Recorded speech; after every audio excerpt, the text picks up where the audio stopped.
think a red flag that's not talked about enough is men who boo-hoo cry at their weddings. What that tells me is that you did some shady stuff during the whole relationship and you literally cannot believe that this girl is still choosing to marry you. That's all that tells me.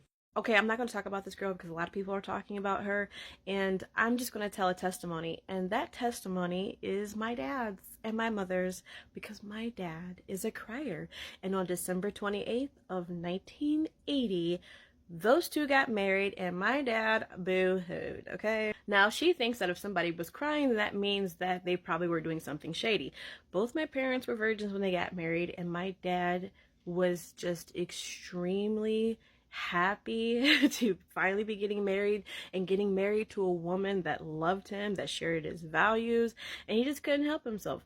But that's just who he is. He's a crier. He became overwhelmed with his emotions and the floodgates of his eyes opened up.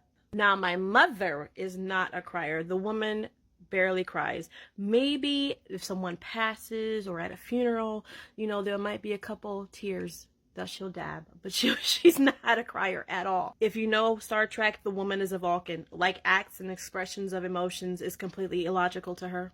However, she loves and respects my dad, and he loves and respects her. And 43 years and 7 kids later, they are still happily married and in love with each other. Sometimes they act like teenagers. Like, seriously, my mom or my dad could be outside the house for only like a couple hours and they will call each other. My mom is checking her phone to see if he called, and he's calling her like, what are you doing? I'm just kind of like, you guys just saw each other. Can we please shop? But no, it is cute, and I can only pray and hope that I can find something like that myself. But another beautiful thing is that they taught us to respect each other's expressions and honesty as well, and in our differences. And me and my siblings are extremely close. We're all very tight, very good friends. We love hanging out with each other. We talk to each other all day long, so I really can't talk about how they talk to each other. But tears are nowhere near a weakness. It's just another form of expression.